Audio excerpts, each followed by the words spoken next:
तो hello everyone. तो आज हम स्टार्ट करते हैं एनसीईआरटी की जो हमारी सीरीज चल रही है, पार्ट 6 उसका आ गया है, जिसमें आज हम देखने जा रहे हैं। कल पीछे वाले वीडियो हमने जनरली वेदर और क्लाइमेट के डिफरेंसेस के बारे में बात किया। मतलब मोटा मोटा वेदर और क्लाइमेट में क्या डिफरेंस, बहुत लोगों को कन्फ्यूजन था इसमें, वेदर और क्लाइमेट में डिफरेंस क्या है। ठीक है, बहुत लोगों को होता भी है। पता चलता है कि तुरंत फोटो खींचेंगे यहाँ कि यहाँ अगर बारिश हो रहा है, और बारिश होने के बाद इधर साइड में फोटो लगाएंगे धूप का, और ये क्लाइमेट चेंज हो। मतलब उनको इतना नहीं पता कि क्लाइमेट चेंज हुआ है कि वेदर चेंज हुआ है। क्लाइमेट तो बहुत ही लॉन्ग टर्म के लिए होता है, मतलब 30-40 साल चलता है तो वो क्लाइमेट कहलाता है। वेदर तो तुम्हारा 3-4 घंटे का होता है, डे टू डे चेंज हो जाता है, शॉर्ट टाइम के लिए होता है, लॉन्ग टाइम के लिए होता है। तो ये कुछ हमने डिफरेंसेस उसके बारे में देखा था। और आज जो हमारा रहेगा उसमें, मतलब हम थोड़ा सा एनसीईआरटी को और थोड़ा सा आगे लेके चलते हैं। आज हम देखेंगे कि अभी हमने देखा कि वेदर और क्लाइमेट का फॉर्मेशन कैसे हो रहा था, मतलब कैसे वेदर बन जा रहा था, कैसे क्लाइमेट बन जा रहा था। अब हम देखेंगे कि वेदर और क्लाइमेट के बनने का प्रोसेस, मतलब बन ही कैसे रहा है। अभी तक तो हमने डिफिनेशन देखा कि वेदर था, कि वेदर तुम्हारा क्या है और क्लाइमेट तुम्हारा क्या है। वेदर तुम्हारा मतलब लॉन्ग ड्यूरेशन के लिए नहीं था, क्लाइमेट तुम्हारा लॉन्ग ड्यूरेशन के लिए होता है, 3-4 महीने कंटिन्यू चलता रहता है, तो वो एवरेज वेदर होता है क्लाइमेट तुम्हारा। अब हम देखेंगे कि बनता कैसे है, क्या प्रोसेस है, एलिमेंट्स ऑफ, इसीलिए हम नया टॉपिक स्टार्ट करने जा रहे हैं आज का जो रहेगा कि elements of formation of weather and climate.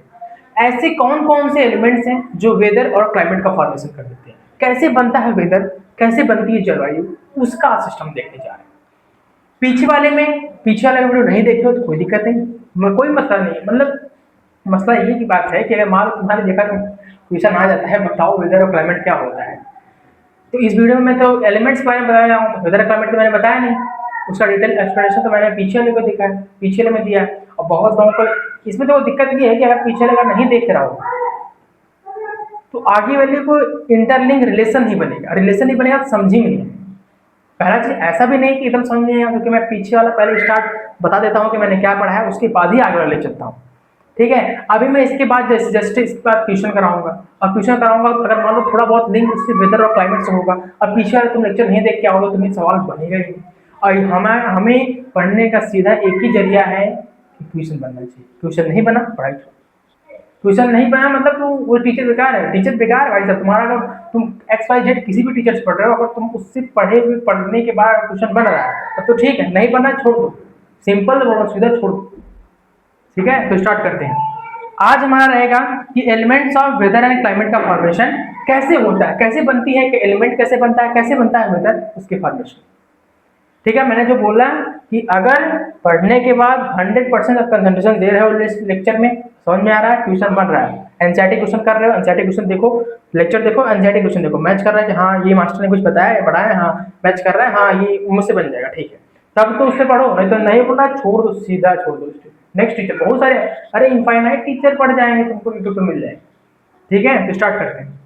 Elements of weather and climate, मतलब तुम्हारा वेदर कैसे बनता है, कैसे तुम्हारा क्लाइमेट बनता है, आज हम उसके बारे में देखेंगे। डायरेक्ट एनसीईआरटी देखेंगे, पीछे मैंने बता दिया है कि डायरेक्ट एनसीईआरटी देखने के फायदे दो चीजें हैं। पहली चीज, डायरेक्ट एनसीईआरटी देखोगे, डायरेक्ट वर्ड टू वर्ड चीजें लिंक करेंगी। एग्जाम में आया, मान लो वही तुमको एकदम लिंक कर गया, याद आ गया कि हाँ मास्टर ने ऐसे कुछ बताया था, एलिमेंट और क्लाइमेट के ये फॉर्मेशन, टेम्परेचर होता है, प्रेसिपिटेशन होता है, ह्यूमिडिटी होती है, वाइंड होता है, ये सब तुम्हारे एलिमेंट्स थे, तो मैं एलिमेंट्स के नाम दे दूंगा, मुझे जितना मार्क्स मिलना मिल जाए, 2 नंबर का वो 2 नंबर मिल जाए।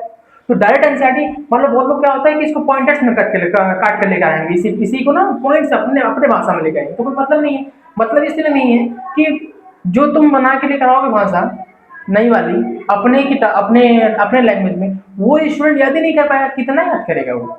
तो तुम डायरेक्ट एनसीईआरटी पढ़ाओ, डायरेक्ट एनसीईआरटी समझाओ उसको, और वही वो अपनी भाषा में जब दिखेगा, जब तुम अपना आंसर अपनी भाषा में लिखोगे तो तुम्हें और टाइप कुछ अलग लिंक टाइप की एनर्जी आएगी कि हाँ मैंने अपना आंसर अपने टाइप में लिखा तो मुझे पूरा मार्क्स मिला। ऐसा नहीं रहेगा कि हाँ तुम मास्टर एकदम रटे रटाए चीजों को छाप के आए, कितना रटोगे, इनफाइनाइट रट लोगे भाई साहब, और रटोगे तो कुछ याद भी नहीं होगा, यही बात है। तो शुरू करते हैं एलिमेंट और क्लाइमेट्स के क्या क्या है। तो एनसीईआरटी पढ़ने जा रहा हूँ, देखो क्या लिखा रहेगा, एक एक चीज एक्सप्लेनेशन करने जा रहा हूँ, सुनो ध्यान से, सुनना ध्यान सुनोगे तभी लास्ट वाले क्वेश्चन बनेंगे। एलिमेंट्स का मतलब क्या है, देखो एलिमेंट्स का मतलब अलग अलग पार्ट्स, या ऐसे सोच सकते हो कि वेदर और क्लाइमेट के फॉर्मेशन में कौन कौन से एलिमेंट्स की रिक्वायरमेंट है, जिससे तुम्हारा वेदर बनता है, जिससे तुम्हारा क्लाइमेट बनता है। तो various element influence weather and climate, बहुत सारे एलिमेंट्स हैं वेदर और क्लाइमेट के formation. The major elements of the atmosphere that impact human life on the earth are temperature है, प्रेशर है, प्रेसिपिटेशन है, ह्यूमिडिटी है। मतलब क्या क्या बताया जा रहा है इसमें, देखो 3 4 5 फैक्टर्स हैं। कौन कौन से फैक्टर है, देखो क्या बताया, the major elements of atmosphere that impact human life on the earth are temperature, precipitation, humidity, wind, atmospheric pressures. These elements can change under various conditions. मतलब ये सब जितने भी एलिमेंट्स हैं अलग अलग वेरियस कंडीशन में वो चेंज होते रहते हैं। तो मैंने कितने एलिमेंट्स बताया, तुम्हें बताया टेम्परेचर बताया, तुम्हें बताया प्रेशर बताया, तुम्हें प्रेसिपिटेशन बताया, ह्यूमिडिटी बताया। तो सब तुम्हारे क्या है, एलिमेंट्स है जिसकी वजह से तुम्हारा वेदर या क्लाइमेट का फॉर्मेशन हो रहा है। तो पहला अभी हम आगे चलते हैं, इसमें और क्या देखो, यहाँ शुरू करते हैं। पहला हमारा जो आता है elements of weather and climate का फॉर्मेशन, वो आता है पहला टेम्परेचर। टेम्परेचर शुरू करें उससे पहले देख लेते हैं कि इसमें क्या इंपॉर्टेंट है पार्ट में। पहला जो इंपॉर्टेंट मतलब तुम्हारा पहला पैराग्राफ है उसमें जो भी इंपॉर्टेंट है मैं हाईलाइट करूंगा पेन से, वही याद करना होगा, उसके बाहर जाना ही नहीं है, क्योंकि उसके बाहर तुम्हारे मास्टर, स्कूल वाले मास्टर, जो संकी मास्टर, वो कभी सवाल ही नहीं बना पाएगा। ठीक है, स्टार्ट करते हैं, क्योंकि तुम्हारा मास्टर स्कूल कहाँ सवाल बनाएगा, एनसीईआरटी पढ़ के वही तुम पढ़ रहे हो, बाहर कहाँ चला जाएगा, वो खुद की पढ़ाएगा। स्टार्ट करते हैं, elements of weather and climate. Weather और क्लाइमेट के एलिमेंट्स तो क्या है, various element influence weather and climate. बहुत सारे ऐसे एलिमेंट्स होते हैं जो इन्फ्लुएंस करते हैं, या जैसे इन्फ्लुएंस होते हैं वेदर और क्लाइमेट, तुम्हारा इन्फ्लुएंस होता है कि हाँ भाई हम उनसे इन्फ्लुएंसर है, अब उसी से मिलकर हम बनेंगे। ठीक है, ठीक कहानी बोल रहा है, कहानी हमको नहीं याद रखना है, हमें जो याद रखना है वो मैं बता रहा हूँ। देखो, the major elements of atmosphere that impact human life on earth are temperature, precipitation, humidity, wind, atmospheric pressure। तो यहाँ से लेके यहाँ तक इंपॉर्टेंट अगर मैं बताऊं तो क्या क्या इंपॉर्टेंट है, तो वही 5 फैक्टर्स इंपॉर्टेंट है। उतना मतलब जहां पर मैंने अंडरलाइन किया, कहां से देखो, यहाँ से देखो क्या मैंने अंडरलाइन किया, यहाँ से ना मैंने यहाँ से अंडरलाइन किया था, मेजर एलिमेंट से स्टार्ट किया मैंने और यहाँ तक एटमॉस्फेरिक प्रेशर तक आया। बस इसमें क्या करना है, इसमें बस एक ही 5 चीज याद रखना है कि elements of weather and climate जहां पे भी आएगा बस 5 चीजें। कौन कौन से एलिमेंट, टेम्परेचर है, एटमॉस्फेरिक प्रेशर है, प्रेसिपिटेशन है, ह्यूमिडिटी है और वाइंड, बस खत्म। इस वाली लाइन में बस ये 5 चीजें याद रखनी है, सिस्टम क्लियर कि कौन कौन से ऐसे एलिमेंट्स होते हैं जिसकी वजह से तुम्हारे वेदर और क्लाइमेट का फॉर्मेशन होता है। वो 5 है, टेम्परेचर है, वाइंड है, प्रेसिपिटेशन है, एटमॉस्फेरिक प्रेशर है और तुम्हारी ह्यूमिडिटी, खत्म। और कोई है क्या इसके बाद, इसके बाद क्या सवाल बनाएगा, वो बहुत बना सकता है। ऐसा पूछेगा कि what are the various components which help in the formation of weather and climate. क्या मतलब है इस क्वेश्चन का, यही मास्टर बनाएगा क्वेश्चन तुम्हारा। पूछेगा कि कौन कौन से अलग अलग प्रकार के वेरियस एलिमेंट्स हैं जो क्लाइमेट और वेदर का फॉर्मेशन करते हैं, यही 5 चीजें। या ऐसे बताएगा name the elements which help in the formation of weather and climate, ऐसे क्वेश्चन पूछ सकता घुमा के। या ऐसे पूछेगा अच्छा बताओ एलिमेंट और वेदर कैसे, सॉरी घुमा के मतलब दो लैंग्वेज बता दिया मैंने, तीसरा लैंग्वेज ऐसे पूछेगा कि विच ऑफ द फॉलोइंग, तीसरी मैंने लैंग्वेज की कंडीशन, तीसरी क्वेश्चन की लैंग्वेज बता रहा हूँ कैसे बनाएगा। तीसरा बनाएगा कि विच ऑफ द फॉलोइंग्स, नहीं ऐसे choose the correct options which includes the elements which help in the formation of weather and climate. मतलब इन सभी में से चूज करो ऑप्शन में से जो तुम्हारे वेदर और क्लाइमेट को बनाए। उसमें ऑप्शन में तुम्हें दिया जाएगा टेम्परेचर, तुम्हें दिया जाएगा ह्यूमिडिटी, उसमें दिया जाएगा एटमॉस्फेरिक प्रेशर, प्रेसिपिटेशन और क्या दिया रहेगा, टेम्परेचर दिया रहेगा। यही 5 में दिए रहेंगे और उन्हीं को तुमको सेलेक्ट करना पड़ेगा। बस 3 वेरिएशन यही बना सकता है वो। पैसा पहले पूछेगा कि विच ऑफ दिस, या व्हाट आर द एलिमेंट्स ऐसे बोलेगा, या name the elements which help in the formation of weather climate, या तो ऑप्शन है 5 दे के पूछ ले क्या बनाएगा। यही 3 वेरिएशन बनाएगा और कुछ नहीं बनाएगा। ये these elements can change under various condition, बात सही है। टेम्परेचर इसमें देखो गर्मी का मतलब समर चल रहा है, टेम्परेचर बढ़ा हुआ है, ठंडी में घट जाएगा, रेनी में थोड़ा सा मॉडरेट रहेगा, स्प्रिंग में भी मॉडरेट रहेगा, ऑटोमन में हल्का सा ऊपर नीचे होता है, मतलब 20 25 30 के आसपास। तो ये वेरी करता रहता है जगह जगह के हिसाब से, ये ज्योग्राफिकल कंडीशन के हिसाब से वेरी करते हैं। तुम्हारा प्रेशर भी वेरी करेगा, जैसे प्रेशर तुम्हारा सी लेवल पे हाई होता है, वहां ऊपर जाओगे तो प्रेशर घट जाता है। इसलिए हमारे ब्लड में जो क्या कहते हैं उसको, जो ब्लड में ऑक्सीजन की डिजॉल्व करने की जो कैपेसिटी होती है वो एल्टीट्यूड पे, हाई एल्टीट्यूड पे घट जाती है। लेकिन यहाँ इसलिए जब तुम ऊपर चढ़ते हो हिमालयास के ऊपर, तो तुम मतलब चढ़ते चढ़ते हाँफने लगते हो। क्यों? क्योंकि तुम्हारे अंदर जो ऑक्सीजन की डिजॉल्व होने की कैपेसिटी थी वो घट गई प्रेशर की वजह से, ठीक है, क्योंकि पार्शियल प्रेशर बहुत इंपॉर्टेंट रोल करता है dissolving of any gas in a liquid. और दूसरा चीजें सी लेवल पे प्रेशर नॉर्मल होता है, हाई होता है, और टेम्परेचर भी वेरी करेगा, प्रेसिपिटेशन की वैल्यू भी वेरी करती है कि प्रेसिपिटेशन कितना हो रहा है। मान लो प्रेसिपिटेशन हो ही ना तो रेनी सीजन गायब हो जाएगा पूरी दुनिया से, ठीक है। तो इसके वेरियस कंडीशन हो सकते हैं, ये वेरी कर सकते हैं। तो इसमें जो इंपॉर्टेंट है मैंने टिक लगा दिया है, फिर से लगा दे रहा हूँ, देखो क्या इंपॉर्टेंट है। तुम्हें बस इतना याद रखना है कि कहीं मान लो क्वेश्चन बोल दिया कि इंपॉर्टेंट बता दो मुझे क्या क्या एलिमेंट्स है, बस यही मैं जो बोला लगा रहा हूँ वही तुम्हारा आंसर हो जाए। यही पांच फैक्टर्स तुम्हारे आंसर हो जाएंगे, कहानी खत्म। अब आते हैं नेक्स्ट पार्ट पे। पहला पार्ट आएगा हमारा टेम्परेचर। टेम्परेचर को समझने के पहले, टेम्परेचर को समझने से पहले मैं बता दे रहा हूँ क्या करना है तुमको। टेम्परेचर को पढ़ने से पहले एक चीज होती है इंसुलेशन, इंसुलेशन नहीं क्या, हाँ इंसुलेशन ही है, हाँ इंसुलेशन।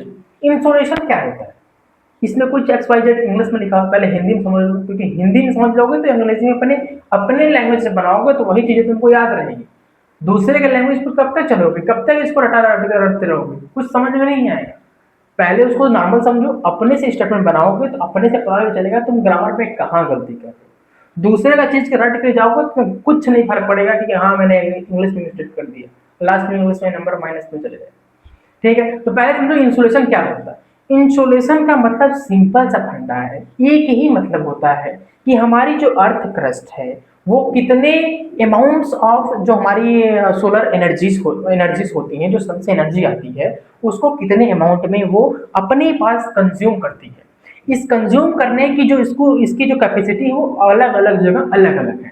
जैसे इक्वेटर पे वो वर्टिकल देखती है, जैसे सन रे इक्वेटर पे एकदम वर्टिकल ऐसे सीधे आती है, लेकिन अगर हम पोल्स की साइड देखें तो पोल्स की साइड थोड़ा सा स्लैंट एंगल, तिरछे एंगल में ऐसे टेढ़ा की तरह, टेढ़ा है मतलब तिरछे, तिरछे समझ सकते हो, या एकदम मतलब तिरछी इसके वो जाती है, रेस जाती है कोने में ऐसे, ठीक है। तो कोने में जाती है तो जो एनर्जी का डिस्ट्रीब्यूशन है इक्वेटर पे, उस लार्ज अमाउंट का एनर्जी का डिस्ट्रीब्यूशन कम एरियाज में हुआ।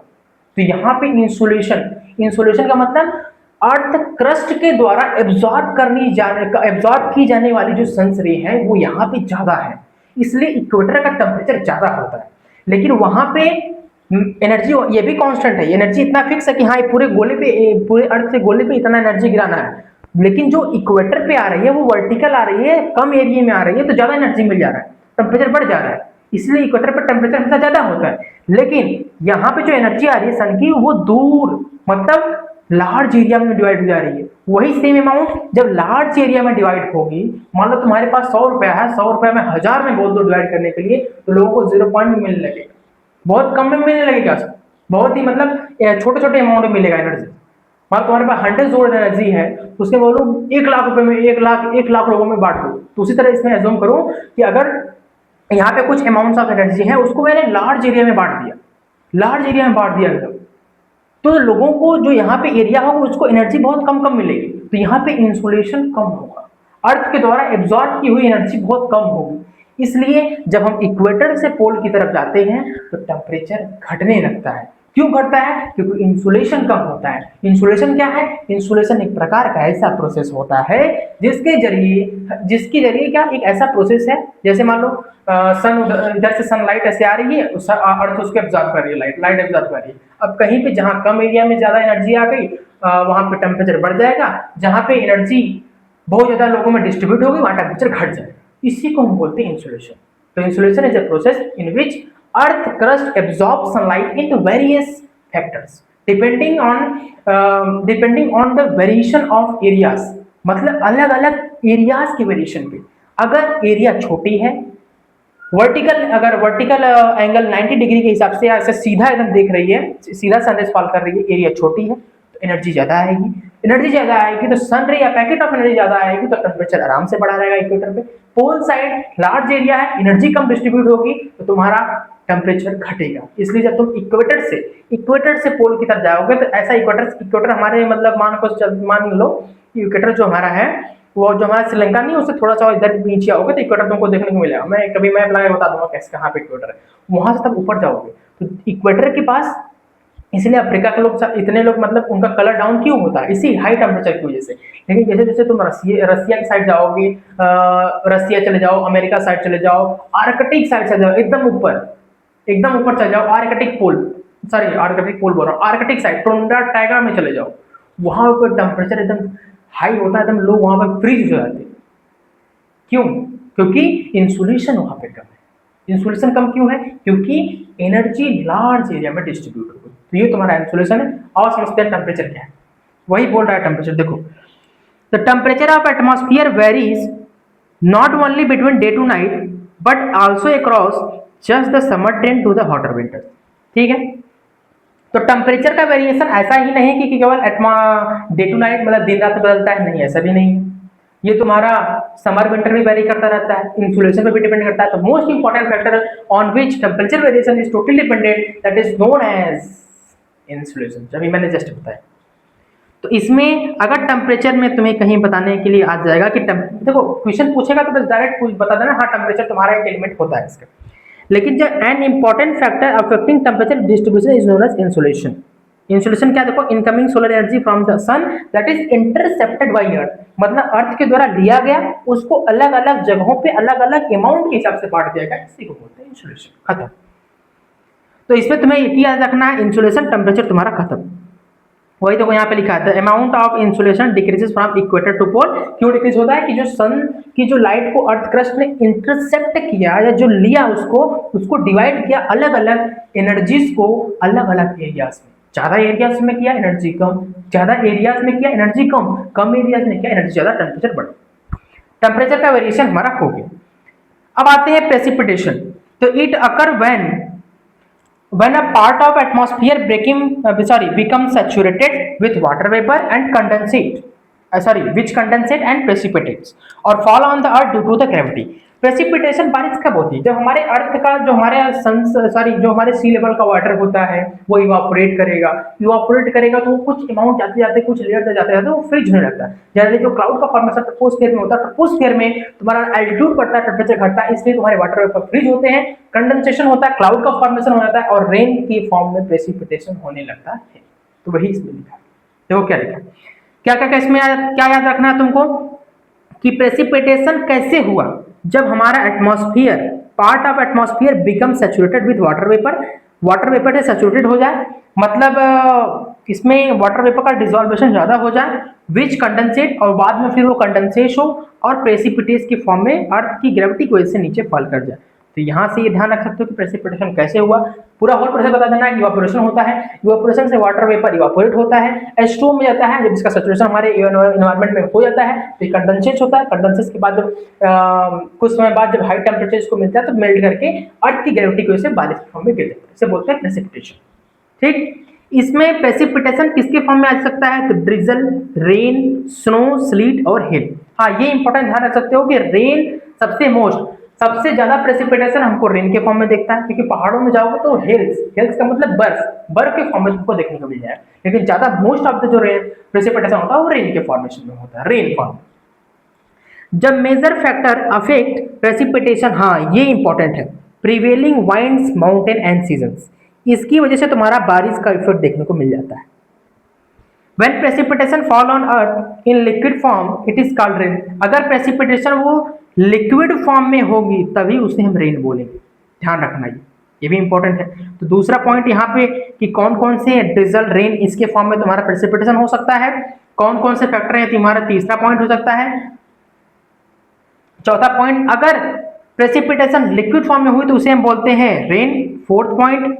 और rain is the most common precipitation and the lower temperature of a place, ये तुम्हारा फिफ्थ पॉइंट हो जाएगा, खत्म। Most of the ground water is collected from rain water, मतलब हाँ ज्यादातर जो ग्राउंड वाटर होते हैं ना, इसलिए हम बोलते हैं rain is the primary source of water. पानी का पृथ्वी पे सबसे बड़ा सोर्स होता है रेन, उसके बाद ही सब फैक्टर आते हैं, क्योंकि रेन वाटर ही तुम्हारे ग्राउंड वाटर को भरता है। ठीक है, तो ये तुम्हारे हो जाए, ये छठवां पॉइंट। तो सिक्स पॉइंट मैंने बता दिया, प्रेसिपिटेशन तुम्हारा खत्म हो गया। अब लास्ट आते हैं ह्यूमिडिटी, इसकी बात कर लेते हैं क्विशन, फिर कहानी खत्म करते हैं। ह्यूमिडिटी का क्या इफेक्ट है? When water evaporate from land and different water bodies it's become water vapour. पानी नदियों से, झरनों से, जहां से भी इवापोरेट होता है वो वेपर्स के फॉर्म में आ जाता है, भाप जिसे बोलते हैं, ठीक। When level of water vapor in air is high, it's lead to humidity। मतलब अगर पानी का वेपर हमारे नेचर में बहुत ज्यादा, मतलब जो हमारा एटमॉस्फेयर की जो एयर मॉलिक्यूल्स है उसमें ज्यादा हो जाए तो उसे बोलते हैं नमी। नमी मतलब थोड़ा गीला गीला टाइप का लगता है, ह्यूमिड रहता है इन्वायरमेंट। कब? जब तुम्हारे वाटर वेपर का परसेंटेज हमारे एयर मॉलिक्यूल्स के अंदर ज्यादा हो जाए तब, ठीक है। तो ह्यूमिडिटी क्या होता है? यही होता है ह्यूमिडिटी। कोई पूछ लिया तो यही यहाँ से यहाँ तक बता दोगे तो कहानी हो जाएगी। डायरेक्ट एनसीईआरटी याद रखो, कोई दिक्कत नहीं करेगा। ह्यूमिडिटी ये भी नहीं आता था, ये याद रख लो, humidity refer to the presence of water vapour in the air. बस काम खत्म, क्रिएटिंग मॉइस्चर। ये दो लाइन याद रखो, ये वाली सेकंड पॉइंट वाली, तभी भी तुम्हारा ह्यूमिडिटी क्लियर हो जाएगा। As the air get warmer, it capacity to hold water increases leading to the higher humidity level. मतलब एज एयर गेट, हवाएं जैसे हीट होंगी, गर्म होंगी, it capacity to hold water increases, वाटर को होल्ड करने की कैपेसिटी इसकी बढ़ जाती है, leading to the higher humidity level. ये तुम्हारा थर्ड इंपॉर्टेंट पॉइंट हो जाएगा। On such day, clothes take longer to dry and sweat evaporate more slowly, leaving as feeling very uncomfortable। और ऐसे दिन पे तुम्हें जब ह्यूमिडिटी बहुत ज्यादा होती है तो तुम्हारे जो क्लोथ होते हैं, कहानी बोल रहा है कि जो तुम्हारा पसीना स्वीट होता है वो जल्दी इवापोरेट नहीं होता है तो तुम्हें अनकंफर्टेबल लगता है, कहानी है कुछ नहीं। तो ह्यूमिडिटी तुम्हारा इसमें हो गया। ह्यूमिडिटी जब भी पूछेगा तो सिंपल बता देना, वाटर वेपर का प्रेजेंस एयर मॉलिक्यूल्स के अंदर, उसे बोलते हैं ह्यूमिडिटी। और ह्यूमिडिटी कब बढ़ती है? जब तुम्हारे वाटर की जो एयर मॉलिक्यूल्स की जो टेम्परेचर वो बहुत हाई हो जाए, वार्म हो जाए, तो वाटर कैपेसिटी होल्ड करने की क्षमता बढ़ जाती है, तो ह्यूमिडिटी या मॉइस्चर कॉज कर देती है। तो तीन तुम्हारे पैरामीटर्स, टेम्परेचर, ह्यूमिडिटी और तुम्हारे प्रेसिपिटेशन हो गए। अब अगर लेक्चर कंसंट्रेशन से आप देखे हो तो आप क्वेश्चन करते हैं, ठीक है, तो पता चल जाएगा कितने कंसंट्रेशन का तुमने लेक्चर देखा है। Question number first, BPT. ये हमारे क्वेश्चन प्रैक्टिस का नाम है बीपीटी, मतलब ब्रेन पावर टेस्ट। 10 क्वेश्चन रहेंगे, ज़्यादा नहीं। पहले ही मत वो हो जाना कि हाँ अरे भाई साहब तो क्वेश्चन नहीं हो रहा है। बहुत लोग होते हैं क्योंकि वो उनकी हेलीकॉप्टर लैंडिंग होती है, डायरेक्ट कूद जाते हैं, पीछे का देखे नहीं रहेंगे, फिर कहेंगे समझ में नहीं आता है। चलो question number first, which of the following is the major element of weather and climate. Weather और क्लाइमेट में सबसे मेजर रोल किसका होता है? तो देखो सवाल हमने कोई फैक्टर नहीं है, वेजिटेशन कोई नहीं है, मिनरल नहीं, तो option number B temperature. Elimination method ध्यान रखो, रॉन्ग आंसर, रॉन्ग ऑप्शन को चूज करो, करेक्ट अपने आप मिल जाएगा। पहला हो जाएगा option number B. Question number second, which factor is the most distribution of the temperature on the earth. Insulation. इतना फास्ट मैं आंसर क्यों दे पा रहा हूँ बताओ, बताओ क्यों दे रहा हूँ? एनसीईआरटी तुम्हारी, अगर मैं चाहूँ तुम्हारी एनसीईआरटी 1 घंटे की है, बस 1 घंटे की, जो क्लास 9 एटमॉस्फेयर की, लेकिन पार्ट बाय पार्ट इसलिए बता रहा हूँ कि तुम्हें समझ में आ जाए। तो इतना पार्ट 6, 7, 8 करने की जरूरत नहीं होती, 2 पार्ट में भी उड़ा देता खत्म। लेकिन पार्ट बाय पार्ट कराने का यही मतलब है कि छोटे छोटे चीजें हैं, वो लोगों को नहीं पता होता। वही बताया ना कि इधर लगाएंगे फोटो, सनलाइट हो रहा है, सूर्य मतलब सनलाइट है, सनी डे है, इधर लगाएंगे रेनी, बोले क्लाइमेट चेंज। अब पता नहीं इधर क्लाइमेट क्या है, सोच लो, ऐसे ऐसे लोग हैं, ठीक है। तो इसीलिए बोल रहा हूँ, कि इसको बेसिक्स से, क्योंकि बेसिक क्या करना, क्लास 9 यहाँ से स्टार्टिंग होगा, 10th में आ जाओगे वेरिएशन होते रहेंगे, बदलते रहेंगे, ठीक है। तो तुम्हारा बी ऑप्शन हो जाएगा इमीडिएट, क्या हो जाएगा?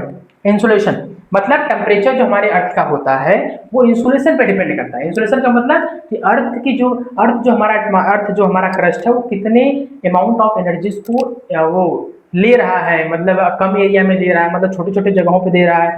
तो जैसे इक्वेटर पे स्मॉल एरियाज में तुम्हारे लार्ज का डिस्ट्रीब्यूशन हुआ वर्टिकल एकदम, तो टेम्परेचर बढ़ गया, लेकिन उधर में लार्ज एरिया में कम एनर्जी का डिस्ट्रीब्यूशन हुआ तो टेम्परेचर घट गया, लोग फ्रीज हो गए। समझ गए? इंसुलेशन समझ गए। Question number third, insulation refer to, इसका क्या हो जाएगा? Option number B. Question number third, insulation refer to incoming solar energy intercepted by earth, option number B. Insulation का मतलब यही होता है कि जो इनकमिंग सोलर एनर्जी आ रही है उसको अर्थ कैसे इंटरसेप्ट करती है, कैसे डिवाइड करती है, कहाँ कहाँ किस जगह पे कैसे भेजती है, इसी को बोलते हैं इंसुलेशन। खत्म हो गया insolation. Question number 4, temperature generally decreases from equator to pole. Pole से इक्वेटर नहीं भाई साहब, ऐसा होता है तो भाई साहब पूरी दुनिया तबाह हो जाती है। पता है कि ग्लेशियर उधर बने हुए हैं, वहाँ एक बैग अगर टेम्परेचर बढ़ गया तो पूरा भाई साहब हिमालय से लेके पूरा से पटक देगा प्लेन में, प्लेन के लोग बह जाएंगे बंगाल की खाड़ी में, फिर वहां से उनको मगरमच्छ उठा ले जाएगा अपने घर। बोलेगा चलो तुम तैरते तैरते बंगाल खाड़ी में आ गए, अब तुमको मैं अपने घर ले चला हूँ नाश्ता बनाने के लिए। समझ रहे? तो option number B is the correct इसका हो जाएगा। बी इज द करेक्ट हो जाएगा, ठीक है। Question number 5, humidity refer to the presence of water vapour oxygen, oxygen नहीं होगा यार, option number C. Question number 6, on humid day cloth take longer to dry because water evaporate more slowly, option number B. Simple सी बात है, अगर तुम्हारे जो cloth में जो स्वीट्स हैं, मतलब पसीना है, वो धीमे धीमे उड़ रहा है, इवापोरेट हो रहा है, तो इसलिए बहुत समय लग रहा है, इसलिए नहीं, इसे कॉमन सेंस है, तो कॉमन सेंस से कर सकते थे।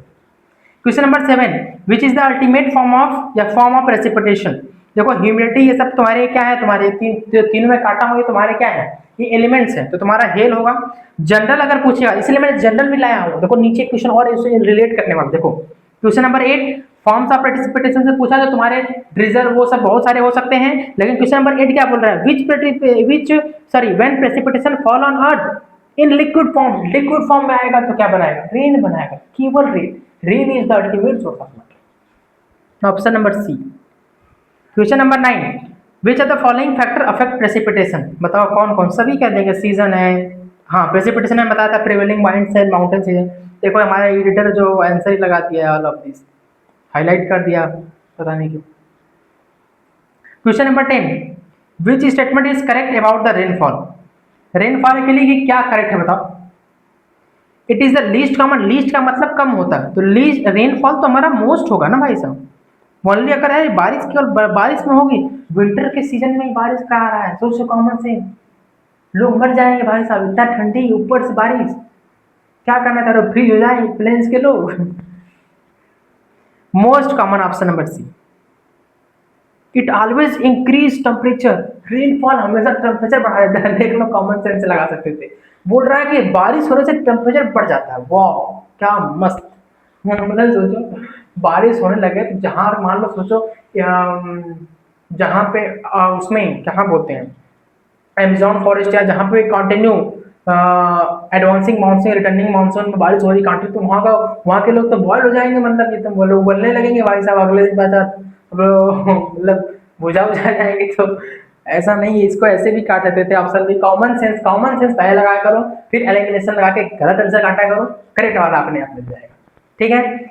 अरे देखो लास्ट वाला, कि अभी तुमने अगर वेदर और क्लाइमेट का डिफरेंस नहीं पढ़ा है, तो कल का वाला लेक्चर देख लो, नहीं तो पता चला कि अगर नहीं पढ़े हो तो तुम्हारे स्टेट यही पहुंच जाएगी वेदर की, इस आदमी को वेदर और क्लाइमेट के डिफरेंस पढ़ने में ही ऐसा यहाँ तक पहुंच गया बेचारा, तो बहुत मेहनत की, बहुत बहुत मतलब हार्ड वर्किंग था ये, ठीक है। चलो स्टार्ट, ठीक है, तो मिलते हैं फिर पार्ट 7 में, तब तक के लिए ओके बाय, थैंक यू, जय हिंद जय भारत।